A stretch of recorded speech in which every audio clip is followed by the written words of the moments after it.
প্রিয় শিক্ষার্থী, আজকে তোমাদের জন্য নিয়ে আমি হাজির হয়েছি সময়ের ব্যাপারটি। গতদিন তোমাদের কথা দিয়েই গিয়েছিলাম যে আমি আজকে সময়ের ফ্যাক্টটি তোমাদের শেখাই দিব। সেটা হচ্ছে পাস্ট এবং টু। তোমরা দেখবা যে একটা প্রিপোজিশন পাস্ট অথবা প্রিপোজিশন টু এটা কিভাবে সময়ের সাথে সম্পর্কযুক্ত। আর স্বাভাবিকভাবে তোমাদেরকে মানুষ প্রশ্ন করতেই পারে যে what is the time now by your watch, তোমার ঘড়িতে এখন সময় কত। তো সেই সময়টা সেই ইংলিশে উত্তর দিতে গিয়ে যেভাবে তোমাদেরকে মিনিট ঘন্টা সেট করতে হয় সেই টার্মটি আজকে আমি তোমাদেরকে শেখাচ্ছি। দেখো, তো সময়ের ব্যাপারটি গঠন করতে গিয়ে মডেলের মতো না, এটা অন্য আরেকটা সেন্স ইন্ট্রোডাক্টরি ইট দিয়ে তোমরা নিয়ে আসবে। ইট সবসময় সময়ের সাবজেক্ট হয় ইট, তো সেই ইটটা আগে বসাও। তারপরে তোমাদেরকে নিয়ে আসতে হবে বি ভার্বটা ইজি হয়, শুধুমাত্র ওয়াজ হয়। Is R was, M R এর কোনো ব্যবহার এখানে হবে না। তো ইটির পরে ইজ অথবা ওয়াজ। তারপরে তোমরা নিয়ে আসতে হবে মিনিট। মিনিটটা কি? এখন 8টা বেজে 10 মিনিট, এই যে 10 মিনিট, 10 মিনিট কথাটা আগে নিয়ে আসতে হবে, তাই মিনিট কথাটা আগে নিয়ে এসছি। তারপরে প্রিপোজিশন দিবে তোমরা টু অথবা পাস্ট। টু আর পাস্ট কিভাবে ব্যবহৃত হয় সেটা আমি বোঝাচ্ছি। এবং তারপরে লাস্ট তোমরা নিয়ে আসবা ঘন্টা, অর্থাৎ 8 আওয়ার, 8 কি 10, 10টা বেজে কি 8টা বেজে, সেটা 8 বা 10 এইভাবে নিয়ে আসতে হবে। তো আমরা মূল যে সেন্টেন্স সেখানে চলে গেলাম। দেখো, আমি লিখে রেখেছি যে এখন 8টা বাজতে 10 মিনিট বাকি থাকলে, সময় বাকি থাকলে টু নিয়ে আসতে হবে প্রিপোজিশনটা। আর সময় যদি বেশি হয়ে যায় তখন পাস্ট। অর্থাৎ আমি একটা লিখেই তোমাদেরকে একটু বোঝাই। যেহেতু বাকি রয়েছে এখানে, আমরা সেন্টেন্সটা এইভাবেই সেট করব। প্রথমত ইট, তারপরে তুমি বিভাগ বসাও ইজ, তারপরে বলা হচ্ছে মিনিট। কত minute? 10 minute.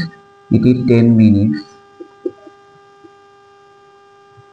it is 10 minutes to 10 now, 10 o'clock বা 10 সরাসরি 10 দিলেও হবে, 10 am now. It is 10 minutes to 8 now. 8টা বাজতে তোমরা 8 দাও, এখানে 8 এভাবে করে দাও, তাতেও সমস্যা নেই, সময়ের ব্যাপার। It is 10 minutes to 8 now. এখন 8টা বাজতে 10 মিনিট বাকি। টু মানে হচ্ছে বাকি, এবং নিচেরটা বোঝাই, তারপরে একটা চিত্র করে তোমাদেরকে একটু বোঝানোর চেষ্টা করি। দেখো, টু এবং পাস্ট এই সেন্সটা তোমাদের আমি একটু বোঝাবো কিভাবে। দেখো, টু এর পাস্ট বুঝতে গিয়ে ঘড়ির ফিগারটা বুঝতে হবে। এখানে থাকে 6, এখানে থাকে তোমার 3, এখানে থাকে তোমার 9, স্বাভাবিক।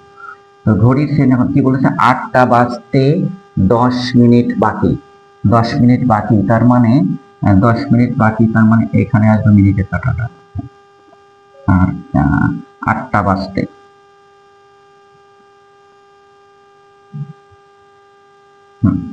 খেয়াল করো, এখানে থাকবে 10, 11, 1, এখানে থাকবে 2। আচ্ছা, ঠিক এরকম একটা ফিগার সবগুলো লিখে দিই।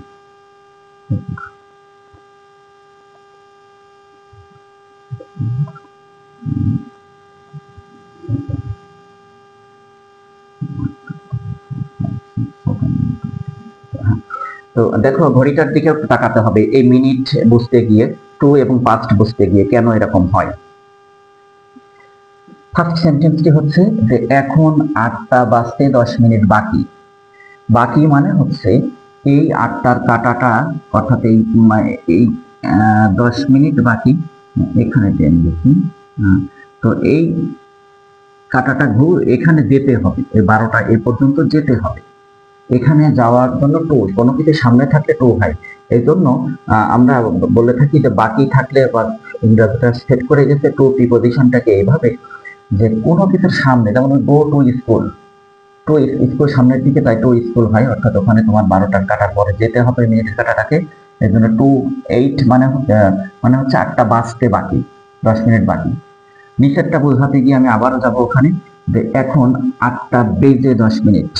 তাহলে তোমার উত্তর হবে ইট ইজ, তারপরে নিয়ে আসো তুমি মিনিটটা, মিনিট আগেই থাকবে, ইট is 10 minutes, it is 10 minutes past 8। এখানে পাস্ট দিতে হবে, এই কারণটা আমি বোঝাবো, পাস্ট 8 নাও। পাস্ট হয়েছে কারণ হচ্ছে যদি তোমার 8টা বেজে 10 মিনিট হয় তখন কি হবে? 8টা বেজে তো 10 মিনিট হয়ে যায়, তার মানে 12টার কাঁটা অতিক্রান্ত হয়ে এখানে যেতে হবে মিনিটের কাঁটাটাকে।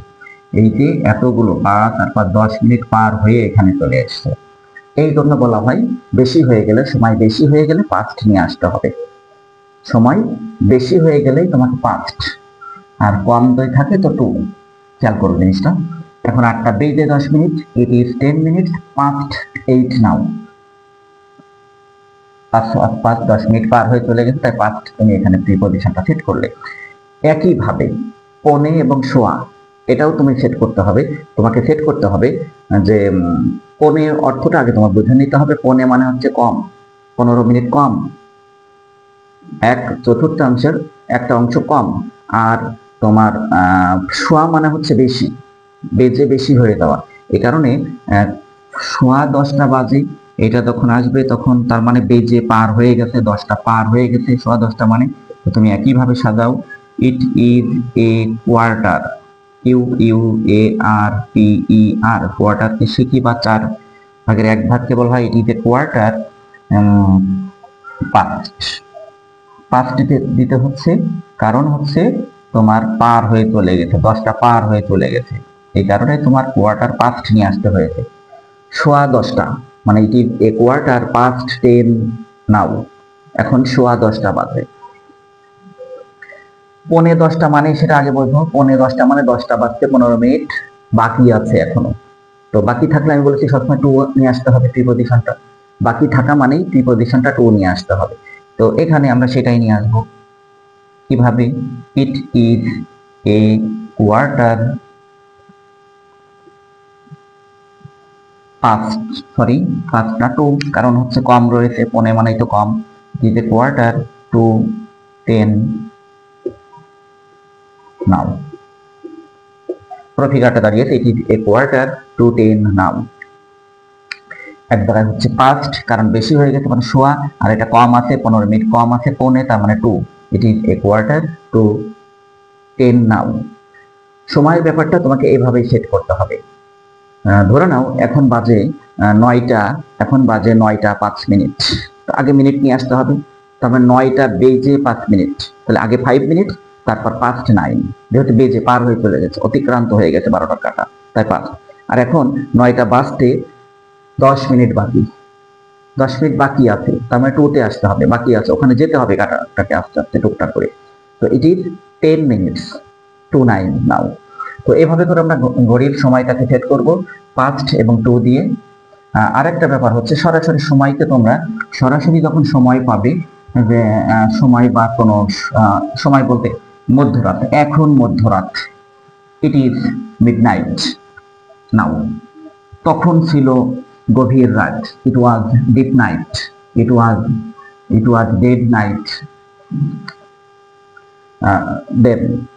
এইভাবে করে আমরা সেট করব। আবার যদি ঋতুর কথা বলা হয়, এখন গরমকাল, ইট ইজ সামার, সরাসরি ইট নিয়ে আসবো আমরা। মডাল এখানে নেই, এখানে আমরা ইন্ট্রোডাক্টরি ইট দিয়ে সেট করব। কিন্তু তাই বলে দেয়ার দেওয়া যাচ্ছে না, দেয়ার ইজ সামার বা দেয়ার ইজ রেইন, এর মধ্যে দিব না আমি। তার জন্য এখন ফিল ইন দি ব্ল্যাঙ্কে গিয়ে তোমাদের একটু বোঝানোর চেষ্টা করি। দেখো, সময়টা তোমরা এইভাবে পাস্ট আর টু দিয়েই সেট করলে। এখন এই নিয়মের ফিল ইন দি ব্ল্যাঙ্ক কিভাবে পরীক্ষায় আসতে পারে, থাকতে পারে, সেটা নিয়ে একটু আমরা গবেষণায় আসি। দেখো, 5টা সেন্টেন্স আমি তোমাদের লিখে বোঝানোর চেষ্টা করছি। বি কেয়ারফুল, না শিখলে এখন সময়ের ব্যাপারটিতে। ড্যাশ ইজ রেইনি সিজন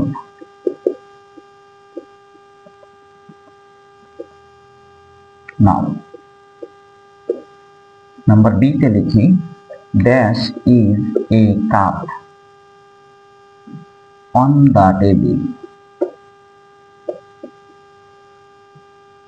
এটা পরীক্ষার প্রশ্ন হয়ে থাকে, সরাসরি এভাবে প্রশ্ন করা আছে। দেখবা, ইট ড্যাশ 4 PM when, একটা অন্য ক্লজে আমি দিচ্ছি, when the accident took place, took place মানে হচ্ছে সংঘটিত হওয়া, অনুষ্ঠিত হওয়া, সংঘটিত হয় বলবা, অনুষ্ঠিত বলার দরকার নেই। It dash 12 o'clock now. Last আরেকটা লিখি আমি, ইট is a quarter, it is a quarter dash 5 নাও। এবার আমি ক্লুতে তোমাদের সুবিধার্থে দিয়ে দিই, তোমরা খেয়াল করো। প্রথমত দিলাম আমি বি, তারপরে নিয়ে আসলো তুমি ইন্ট্রোডাক্টরি ইট, তারপরে নিয়ে আসলো দেয়ারও দিয়েছি এখানে আমি একটা দেয়ার, তারপরে তুমি আরো একটা বি নাও, তারপরে তুমি আবার একটা প্রিপজিশন টু নাও, তারপরে নাও প্রিপজিশন ফ্রম। দেখো এখন কোনটাই কোনটা বসাতে তুমি ইচ্ছুক, তোমার দৃষ্টিতে কোনটাই কোন জায়গাটাই কোনটা দিলে পারফেক্ট হয় বলে তুমি মনে করতেছো। ড্যাশ ইজ রেইনি সিজন নাও, সমাধান করি। ড্যাশ ইজ রেইনি সিজন নাও, এখন এখন বর্ষাকাল। আমি বলেছি ঋতু সিজনের আগে আমাদের ইন্ট্রোডাক্টরি ইট দিয়ে শুরু করতে হবে, কোনো দেয়ার নিয়ে আসা যাচ্ছে না এখানে। দেয়ার ইজ রেইনি সিজন নাও এটা ভুল হবে। ঋতুর আগে সময়ের, এটা সময়ের নির্দেশনা, সময়ের আগে আমাদের ইট দিতে হয়। গঠনই ছিল এখানে সময় শেখা থেকে আমি বলেছিলাম যে এটা মডাল না, এটা কোনো অন্য কোনো সাবজেক্ট দিয়ে শুরু করা যাবে না, ইন্ট্রোডাক্টরি ইট দিয়ে শুরু করতে হবে। তো যেহেতু রেইনি সিজন বর্ষাকাল, ইট দিয়ে শুরু করি, ইট ইজ রেইনি সিজন নাও। পরেরটা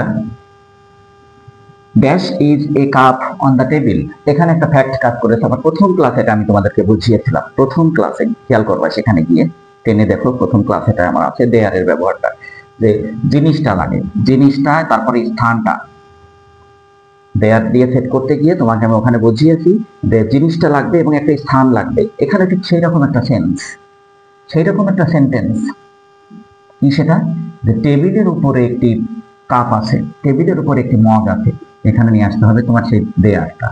এর কোনো বিকল্প নেই, এখানে ইট দিলে তোমার ভুল হবে, দেয়ারই উত্তর এটা। There is a cup on the table, টেবিলের উপরে একটি কাপ আছে, টেবিলের উপরে একটি কাপ রহিয়াছে। এভাবেই তোমাকে বাংলা সেট করতে হবে। এখানে ইট দিলে ভুল হচ্ছে, অবশ্যই ভুল হবে, কারণ এখানে জিনিস রয়েছে, একটি স্থান রয়েছে, এই জন্য এই দুইয়ের সমন্বয়ে যে ইন্ট্রোডাক্টরিটা আসে সেটা হচ্ছে দেয়ার, সেটাই তোমাকে বসাতে হবে। পরের sentence, it dash 4 PM when the accident took place, এটা একটা ক্লজের ব্যাপার এসে গেছে এখানে, একটা সময় অ্যাডভার্বিয়াল ক্লজ এখানে রয়েছে, যে এই যে এইটুকু when the accident took place, যখন যখন দুর্ঘটনাটা ঘটেছিল তখন ছিল রাত 4টা, তখন ছিল বিকাল 4টা, রাত না, ভোর না, এটা বিকাল 4টা, 4 PM যেহেতু। তো এই যে ওই অংশটা, অর্থাৎ এই ক্লজটিতে এখানে যেহেতু টুক প্লেস পাস্ট টেন্স রয়েছে, তাই তোমাকে এখানে শুধু ইজ দিলে হচ্ছে না, এখানে তোমাকে ওয়াজ নিয়ে আসতে হবে, কারণ ওইটা পাস্ট টেন্সের একটা সেন্টেন্স, পাস্ট টেন্সের একটা ক্লজ ওইটুকু। তো এই ক্লজটা, প্রথম ক্লজটাও তোমাকে পাস্ট টেন্সে রাখতে হবে, এটা আমি ক্লজে গিয়ে বোঝাবো। যখন তোমরা ক্লজ গুলো বুঝবে তখন কোথায় কোন ভার্বটা কিভাবে বসে সেটা আমি স্পষ্টভাবে তোমাদেরকে বোঝানোর চেষ্টা করব, তোমরা বুঝবে বলে আমি আশাবাদী। আমি যেভাবে বোঝানোর চেষ্টা করতেছি তোমাদের খুব সহজে আমি বোঝাবো। তো এটা আমরা ওয়াজ নিয়ে আসবো কোথা থেকে, বি থেকে। বি মানে ইজ অথবা ওয়াজ, তো আমাদের এখানে ওয়াজ আসলো। ইট ওয়াজ 4 PM when the accident took place, যখন দুর্ঘটনাটা ঘটেছিল তখন 4টা বাজে, তখন ছিল 4টা। ইজ না, ইজ দিলে ভুল হবে শুধু টুকের কারণে, be careful. Next sentence, the it dash 12 নাও, এই যে নাও রয়েছে, নাও রয়েছে মানে একটা প্রেজেন্টের ব্যাপার, আর বলে থাকি ইটের পর একটা বিভাগ নিয়ে আসতে হবে, এটা তোমাকে ইজ, ইজ দিলে তুমি বাধ্য এখানে। ইট ইজ 12 নাও, এখন 12টা বাজে, এখন 12টা বাজে, একদম সাদামাটা একটা অংশ সেন্টেন্স। এখানে ওয়াজ দিলে আবার ভুল হবে, কারণ নাও রয়েছে, নাও এর সাথে প্রেজেন্ট টেন্সের সম্পর্ক, তাই আমরা ইজ দিলাম। লাস্ট অফ টুডে সেটা হচ্ছে ইট is a quarter dash 5 now. Quarter এখানে ফ্রম দিও না, ক্ষেত্রেই ফ্রম আমি শেখাইনি, আমি বলেছি টু আর পাস্ট, সময়ের সাথে, এই যে সময়ের সাথে বা ইটের এগুলোর সাথে আমাদের সম্পর্ক হচ্ছে টু আর পাস্টের। তো এখানে তুমি পাস্ট থাকলে পাস্ট দিতাম, যেহেতু পাস্ট নেই তাই আমরা টু করে দিই, তাহলে পৌনে 5টা হবে। It is a quarter to 5 now, এখন পৌনে 5টা বাজে, মানে 5টা বাজতে কম আছে 15 মিনিট, এ কোয়ার্টার এক চতুর্থাংশ কম রয়েছে, তাই তুমি টু প্রিপজিশনটা সেট করলে কিছুতেই যেন এখানে আমরা ওই ফর্মটা আমি এখন পাঁচটা থেকে একটা অংশ বাকি, একটা স্যাটিসফায়ারের এক অংশ বাকি, এমনটা পাগলামি আমরা করবো না। তা করার জন্য আমরা এগুলো শিখছি না, আমরা সুচারুরূপে সুন্দররূপে নিজের থেকে তৈরি করে বুঝে সেট করার জন্য আমরা এগুলো শিখছি। তো আমরা এখানে যেহেতু পাস্ট নেই, শুধু টু আছে, আমরা শিখে আসলাম টু মানে হচ্ছে পৌনে, তাই আমরা টুটা দিয়ে উত্তরটা সম্পন্ন করলাম। তো ছাত্ররা, আজকের যে সময়ের বিষয়টি তোমাদেরকে শেখালাম আমি, ইট দিয়ে শুরু করতে হয়, ইন্ট্রোডাক্টরি ইট। ও আরেকটা ব্যাপার এখানে লক্ষণীয়, সেটা হচ্ছে এই ইন্ট্রোডাক্টরি ইট বসাতে গিয়ে আমার কিন্তু ক্লোজ ভিতরে ছোট অর্থাৎ স্মল লেটারে আছে। তোমরা যখন উত্তর করবে তখন অবশ্যই তোমাদেরকে ক্যাপিটাল লেটারে নিয়ে আসতে হচ্ছে। এই যে আইটা অবশ্যই বড় হাতে নিয়ে আসতে হবে, নইলে কিন্তু ভুল হবে। পাংচুয়েশন মার্কে গিয়ে তোমাদের ভুল হবে, প্রথম অক্ষরটা বড় করে দিতে হবে, যদিও অঙ্কগুলোতে ছোট হাতের করা আছে। অনুরূপভাবে দেয়ার কথাটাও তাই, দেয়ারটাও ইন্ট্রোডাক্টরি দেয়ার তোমরা যখন প্রথমে বসাতে হচ্ছে একটা বাক্য গঠন করতে গিয়ে প্রথমে বসাতে হয়েছে, তাই তোমাকে এখানে দেয়ারটা ছোট হাতের করে বড় হাতের করে বসাতে হবে, সরি ক্যাপিটাল লেটার টিটা বড় হাতে দিতে হবে, আদারওয়াইজ ভুল হবে, কারণ এটাও তোমার বাক্যের প্রথমে। অন্যান্যগুলোতে সব প্রথমে দেওয়াই আছে বড় হাতের করে, কোনো সমস্যা না। তো এইভাবে করে তোমরা খেয়াল রাখার চেষ্টা করো প্রত্যেকটা ক্লাস। আজকে সময়ের বিষয়টি শেখালাম, তোমাদেরকে আগামী দিনে আমি অন্য আরেকটি সুন্দর মজার নিয়ম তোমাদেরকে আমি শেখাবো। সে পর্যন্ত সবাই সুস্থ থাকো, ভালো থাকো। আর আমার যে চাওয়াটা ছিল তোমাদের কাছে, যে আমার সাবস্ক্রাইবার তোমাদের বাড়াতে হবে। তোমরা আমার কাছে যারা শিখতেছো, যারা মানে আমাকে অনুপ্রাণিত করো, তারা বেশি করে আমি তারা বেশি ভালো শেখাতে পারি। তোমরা আমার সাবস্ক্রাইবার সারা দেশের ভিতরে ছড়াও, তোমরা তোমার দূর দূরান্তের বন্ধুদেরকে জানাও যে আমরা নতুন একটি চ্যানেল পেয়েছি, সেই চ্যানেল থেকে আমরা চ্যানেলের একটা অ্যাড্রেস আমরা পেয়েছি, সেই অ্যাড্রেস থেকে আমরা ইংরেজি শিখবো, ঘরে বসেই বালিশে মাথা দিয়ে ইংরেজি শিখবো। এরকম একটা প্রয়াসে তোমরা লিপ্ত হও, এই প্রত্যাশা করি। তোমরা আমাকে সহযোগিতা করো, আমি তোমাদেরকে আমার সর্বোচ্চটা দেওয়ার চেষ্টা করবো ইনশাআল্লাহ, আমি সেই কথা দিচ্ছি। আসসালামু আলাইকুম ওয়া রাহমাতুল্লাহি ওয়া বারাকাতুহু।